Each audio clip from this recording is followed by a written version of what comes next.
You knew it was a no.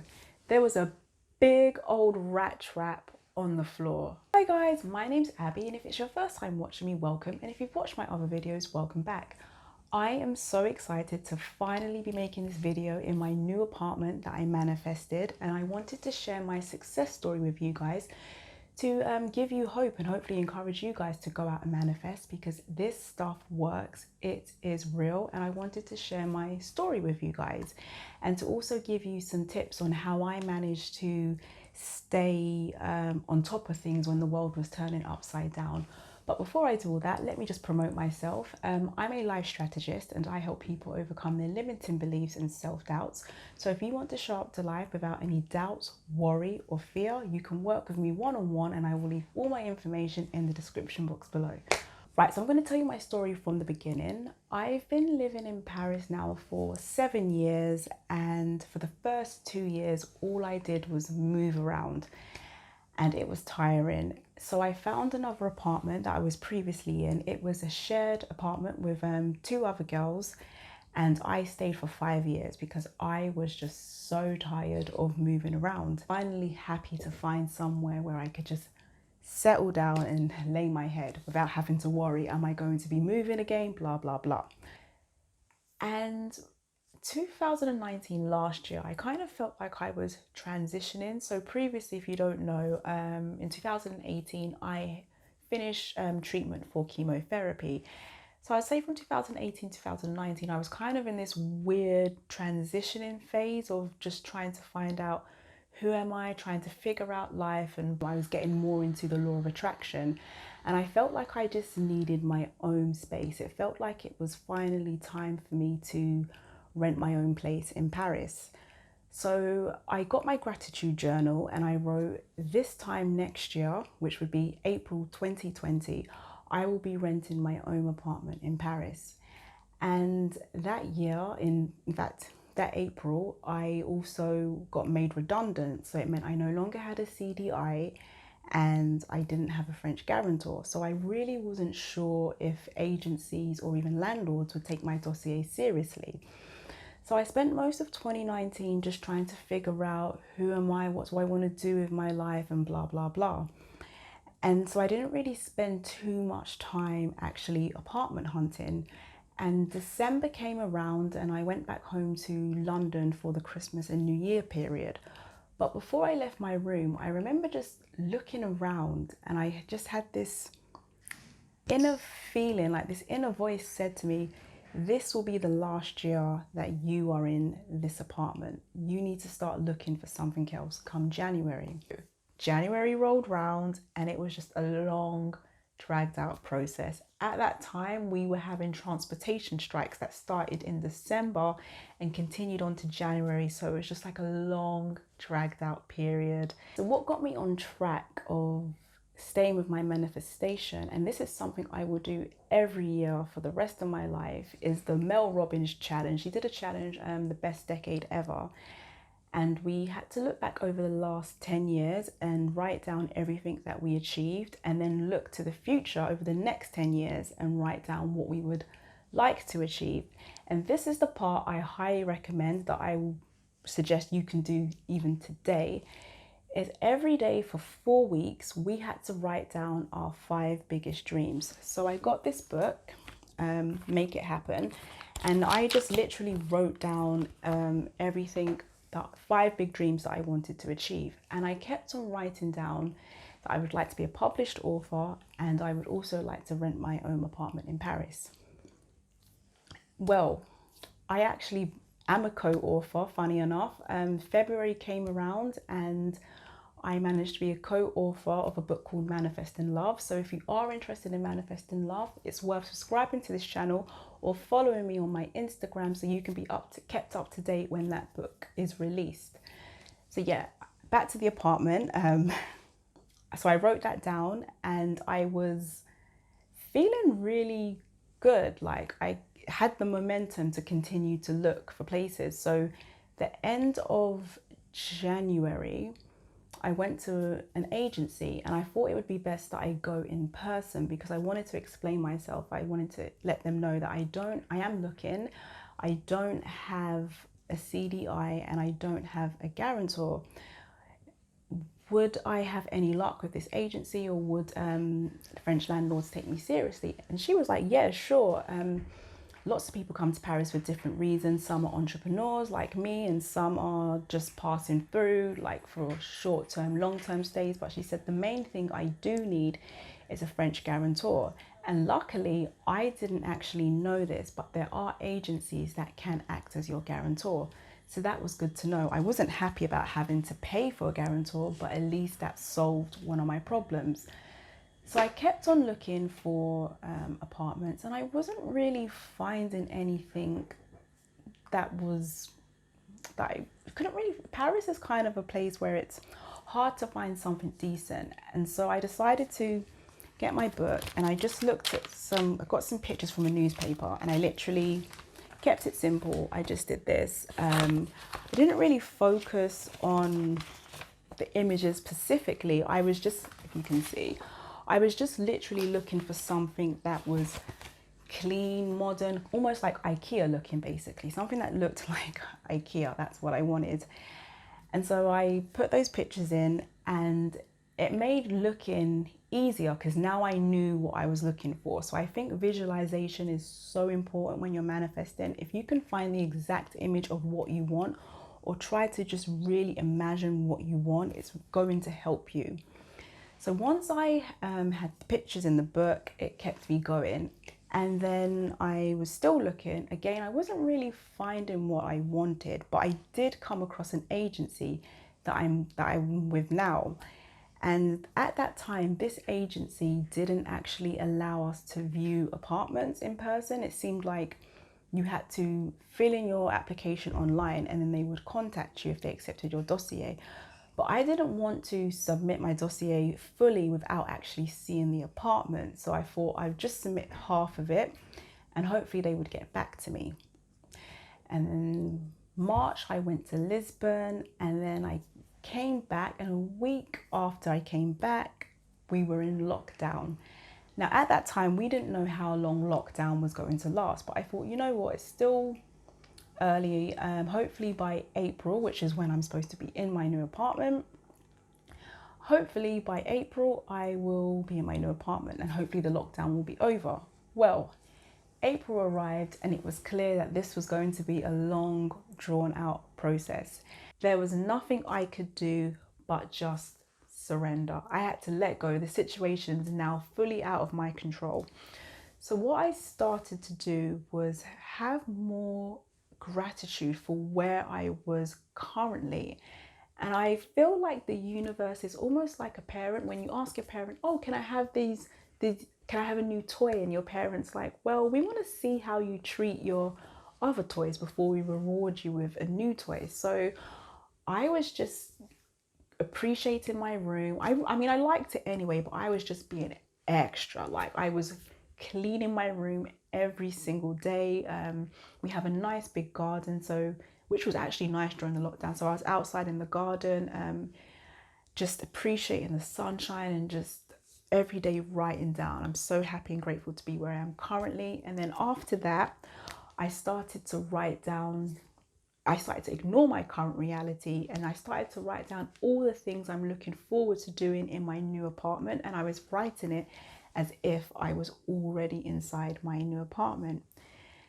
And then round about the end of April, I saw this really nice apartment. It was just what I was looking for. It was actually perfect. We were allowed to go outside, but we could only go within the distance that we lived in, like within a certain, we were allowed out, but we could only walk within a certain distance of our area. And it just so happened that this apartment was within like a 10-15 minute walking distance from where I was. So I phoned up the agency and asked if I could view the place, and she said to me, we're not able to do any viewings because of the lockdown. So I said, fair enough. She took my number and said she will get back to me when the lockdown's over. So that we got news that I think around about May 20th, around about then, the lockdown, the first period of the first deconfinement period will be happening. And I've made contact with the agency, and guess what? She said the apartment's gone. And I was thinking, how? Because we've been in lockdown, you haven't been able to show anybody. So I think that same day, maybe someone had scheduled an appointment, seen the place and took it, or perhaps someone had taken the place without even viewing it. I don't know, because it was such a nice place. So the agency that I am with now, they had a really nice place that looked perfect, just like IKEA, but it was in Aubervilliers. And I still couldn't figure out how to contact them because I'm trying to phone them and they're still not picking up.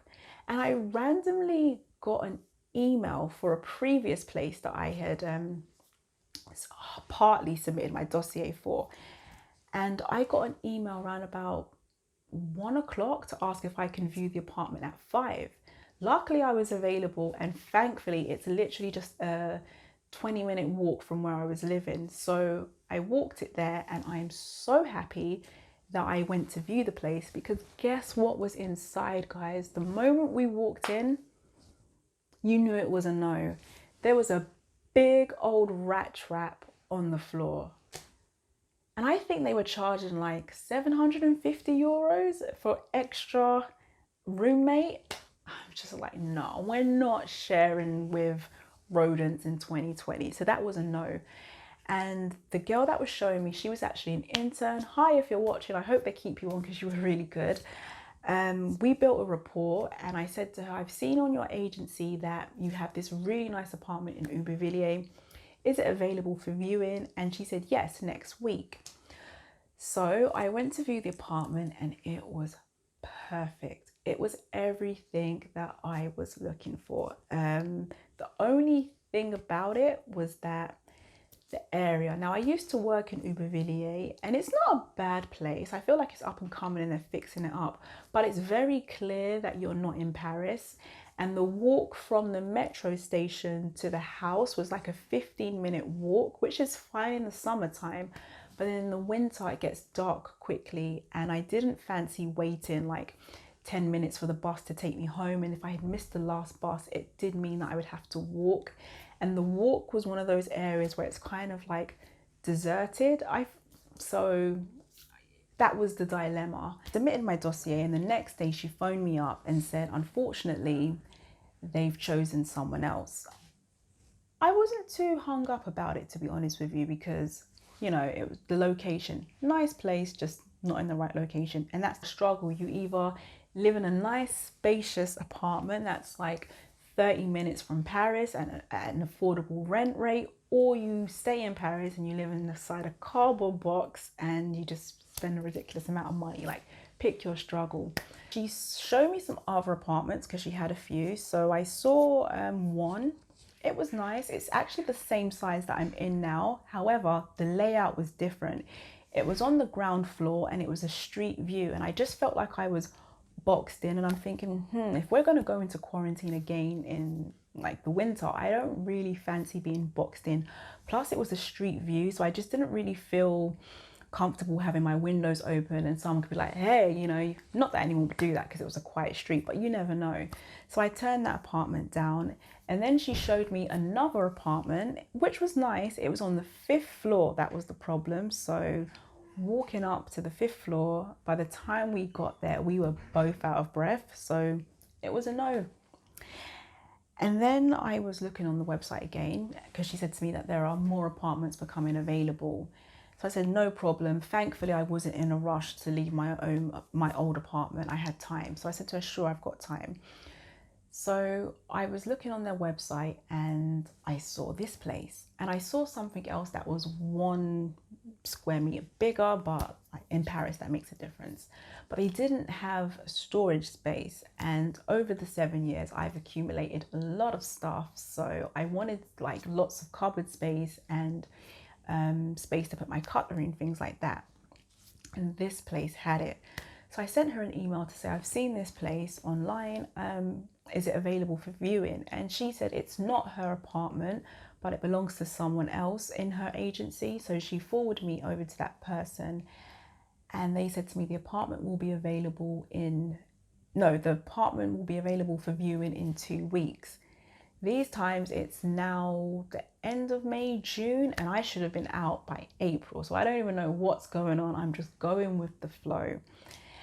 And I came to this apartment. There was a girl that was living here. She was from Spain. I think she was Spanish. So I didn't meet the landlord and I didn't meet the person from the agency, as it was the girl living here that was showing us around. And there were 4 of us viewing the apartment, but I think 2 were friends. So it's basically the 3 of us that were interested in this apartment.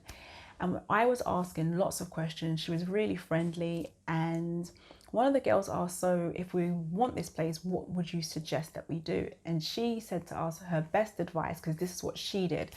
She saw the apartment, she liked it, and she let the agency know straight away. She forwarded her dossier, and the next day she got the apartment. So I thought, let me try that. So luckily I didn't live far. I was like a 20 minutes, 15-minute walk. So I walked it home and I sent my dossier straight away to the agency.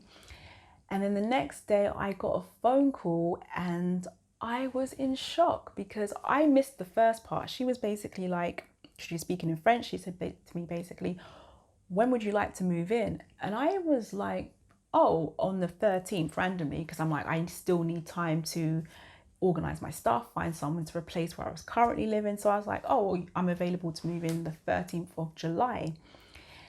And she said, okay, that's fine. So I thought she was asking the other candidates as well when they would like to move in, and then the landlord would basically pick the closest date to what he wanted. So I said to her, okay, will you get back to me to let me know if the 13th is okay? And she said, oh no, the apartment's yours. We're going to send you, your dossier has been selected. We're going to send you the paperwork to fill in, like the contract lease. And I was just so happy. Like, I was just like, thank you. And I was just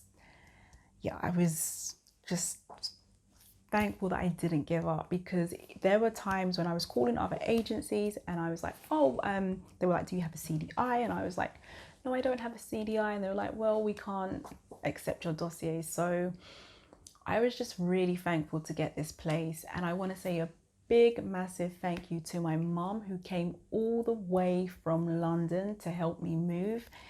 That's just so nice of you, Mum. Thank you so much. I love you lots. And yeah, I just want to encourage you guys to go ahead and manifest, and no matter what is going on around you, because trust me, a lot was happening in the world, but I didn't lose focus. So this is like the organized pile of stuff. And my mum, she came to help me. And when I first arrived, I came with this small blue suitcase to Paris, and now I just have all of this. If you like this video, please feel free to give it a thumbs up and do subscribe for future content that I will be putting out. Thank you for watching. Bye for now.